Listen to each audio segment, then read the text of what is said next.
When COVID hit and all kids in America got sent home to learn, I quickly discovered that our amazing first grade child was really struggling to read. He was really far behind, he wasn't learning, and he felt really bad, and he didn't want to do anything that looked like reading. The most heartbreaking moment was when he said, "Mommy, I'm not going to go to college, and I don't want you to be disappointed, but I'm not smart, I'm dumb, and I can't read, and I'm never going to college." Of course, I didn't let him see me cry, but I left the room and I cried, and I thought, what am I going to do to reach him? How am I going to get him to start wanting to read? How do I get access? And I thought about it for a long time that night, and I realized we're a game family. We love board games. And so why don't I just take board games and convert them into reading games? And so that's how it started. I launched Clever Noodle, a learn to read game company for children. Sugar. S-U-G-A.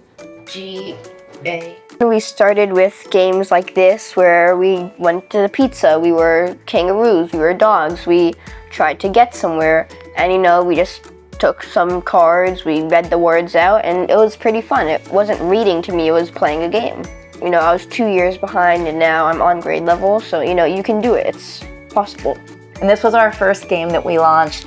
It is now in over 11,000 homes and classrooms, and it's won a bunch of awards. So it won the Mom's Choice Award, it's won a Spark Education Award. So we're really, really proud of it, but we're most excited to see how much kids love playing and how much impact it has on them, how it gets them engaged and learning and accelerating their reading. It's a fun way to learn to read because you can read in different ways, like writing on the table, skywriting. You can do it with your tail, your imaginary tail, and it's really fun. Now you can either play together, which I love so much. You can play together against a mean raccoon, or you can play against each other if you want. But you pick a card, and if everything's in black in the letters, that's telling you that this is a regular word and the letters are going to make the sounds you expect. So you would sound it out, came, and then you're going to use your multisensory actions. So there are 9 multisensory actions. This is one of them. You're going to write this word with your nose. C-A-M-E,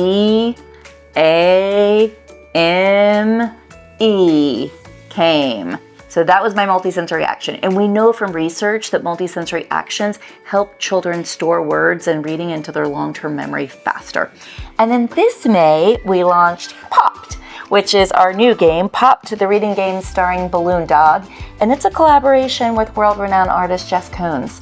So it was so much fun working with him, so much fun to make the game, and we're seeing huge impact with children. But we teach all 22 initial blends, we teach the 17 final blends, and we teach an entirely different cutting-edge way of how children blend, which is called continuous blending. And it accelerates reading for all children, but it is particularly important for children that are struggling readers or dyslexic children because it helps them blend in a way that is going to really accelerate their work and how you blend the sounds together.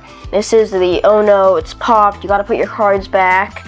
And then, of course you have to have a score where you take 3 cards, which, all the kids love this. Good. Now sound the whole thing. Bad. Nice. Do you want to go again? Okay, ready. Great things is in a classroom, you can have kids at different levels, and you can be using level 1 or you can be using level 3.